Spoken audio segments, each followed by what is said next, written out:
they took was to treat vibrational motion, which is clearly a quantum mechanical motion, treat it classically, pretend the energy, take it as 0-point energy, and treat the system classical mechanically, and treat rotation also classically. So they did everything classically, except that the vibrational energy corresponded to the quantum mechanical ground state. Using this, they calculated a quantity called a cross section. We will not go into the details, it's a measure of the reaction probability, that is all that you need to know, and how it varies with increase the energy. Normally, increase the energy, the reaction probability goes up, reaction cross section goes up, the reaction rate goes up. This is the general rule of thumb. So that's exactly what happens. That is why when you increase the temperature, the reaction rate goes up. So this was our first detailed calculation using the Porter-Karplus surface by Porter-Karplus and Sharma. And this was followed by a full paper, and well, I could not get the previous paper was downloadable freely from my home, whereas this one was not. So I took the abstract, and what we see here is the abstract. Again, you see Karplus, Porter, Sharma. Those of you who are curious how many citations this paper got, it definitely was a classic. If you look in terms of the citation numbers, it was a classic. And those of us, I came much later, I went to PhD in 72. The first paper for us to read in this area was Karplus, Porter, Sharma. You learn all about the quasi-classical trajectory methodology, variables, etc. But also my field. So this is standard. You read this paper, now after that you decide what you want to do. So we all grew up, learned our classical trajectories, quasi-classical trajectories from this paper. And if it's the first paper that you have to read, then you can see that everybody is going to refer. But those days, nobody bothered about, well, the ISI was not born. The scientific, what is that, current conference was yet to come. Now, that is the background in which Karplus, so this was the work done by Karplus by the 60s. By 75, I finished my PhD. I wrote to Karplus saying I want to come and do postdoc. To cut a long story short, he wrote back saying, I have enough people doing dynamics with me. I want people to do biology, because I want to look at biological systems. So what he wanted to do was, whatever was the truth applied here, treat every atom as a classical particle. You come up with the potential energy information which is obtained from quantum mechanics. Now you look at the larger system of biological instance. This was the aim. So he said, I don't need people like you. I need people. Well, he didn't say it, but clearly he needed people like Marshall. Marshall was not, how much of a biologist he was, but they had an agenda to apply this methodology to larger systems. And you will see, once you know the basic methodology, how big a system you want to study and what kind of a question you want to ask really depends on the type of computer you have. Elsewhere I gave a talk. Michael can correct me if I am wrong. To a large extent, the computer technology was driven by chemistry. The other problem, physicists would claim, look, the lattice gauge theory drove. Crystallographers will say the crystallographic data drove.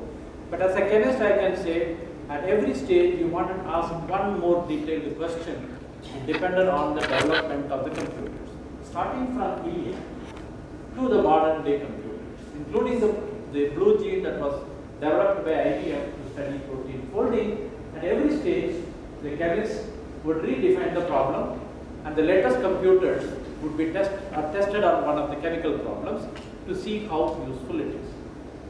So here, they decided to make, this is what distinguishes Karplus from many other people. People like me continued with atom diatomic molecule. I got fascinated with the paper written by Curie and Bayer. So I went and looked at that system for the next 25 years. I was looking at helium atom colliding with hydrogen molecule. But people like him who had the foresight looked at problems which are important to the scientific community and the society at large, and of course they go to Stockholm. Now, about the same time, the sense you saw, Karplus, Porter, Sharma paper was published in 65. 66, 67, this young man from Pretoria, South Africa, Michael Levitt, wanted to do PhD in Cambridge. As I mentioned a few minutes ago, he did not get admission. He didn't give up. He tried again. They admitted him, and then John Kendrew, a well-known structural biologist, packed him off to Weizmann in Israel and said, "You go work with the Lifson." He was an organic chemist. His paper, I will show you at the end of the talk, the list of papers, how a set of developments that took place as given by Levitt in a paper in Nature, a historical review about 11-12 years ago. He wrote this much before he got Nobel. Nobel Prize came in 2013, but this paper was written in 2001. So there he gives an account of how this progressed. At that point, he could jolly well reproduce it now, and there will be only a small difference in terms of details from 2001 to 2013. So he went to work with Lifson. The basic idea, as I said, he was an organic chemist. He was trying to use what is called a consistent force field, CFF. Those have been used softwares. I will mention about BioSim a little later. You go to your software, it will all give you CFF, and then it will give you OFF, which means open force field. So then you can devise your own force field. You will come back to this nomenclature before too long. And what he did was he published in Tetrahedron, the journal that the organic chemists like. Babu is here. So this is a paper that not so important paper Babu would like to publish in Tetrahedron. But at that time, Tetrahedron was a well-respected journal in which organic chemists published. The basic idea was the same as what Karplus and others have done at that time in the 60s, treat each atom as a particle and use quantum mechanical description of their interaction and then see. We'll come back to the details before my hour ends. So when he went there was a PhD student from Warsaw. So Karplus, Levitt, and Warsaw, these are the three people who are getting this. Right? So this is the other actor in the drama. He applied this to small molecules working with Lifson. And first he was sent by Kendrew specifically to learn the art and then come back and apply it to proteins. So this article, which I give you the reference in Nature, tells you how he built a model, literally a physical model. Those days one used the CPK model. Corey, Pauling, and K was, anybody know CPK model? This is like a ball and stick model. You used it to build your model. 2000 atoms he had built up, and it's a big drama that he describes how he had to bring it inside the building. And it's a human element. His wife was laughing at the way he was transporting it and so on. But the most important thing is to use this CFF to look at conformational changes in small molecules. That's what Warshall and Lifson did, but here Levitt was doing it for a protein model. 2000 atoms is what they had. And what does CFF do? It calculates energy. Energy is an effort displacement. If you have a pendulum and you pull it up and let it go, then the kinetic energy is converted into potential. The swinging takes place. A molecule in equilibrium geometry, you let it vibrate. As it vibrates, kinetic energy goes to potential, potential goes to kinetic energy. So you find out what is the displacement. Hooke's law, F is equal to minus kx. This is what it does. It calculates the displacement energy and it calculates the first derivative, which is the force. At equilibrium it is 0. Away from the equilibrium, it is going to have a restoring force. And it gives you the second derivative, which is the curvature, the force constant in the case of a simple diatomic molecule. So if you know F is equal to minus kx, you have already built k in, and depending upon the displacement, you calculate the force. And this is all that goes into that.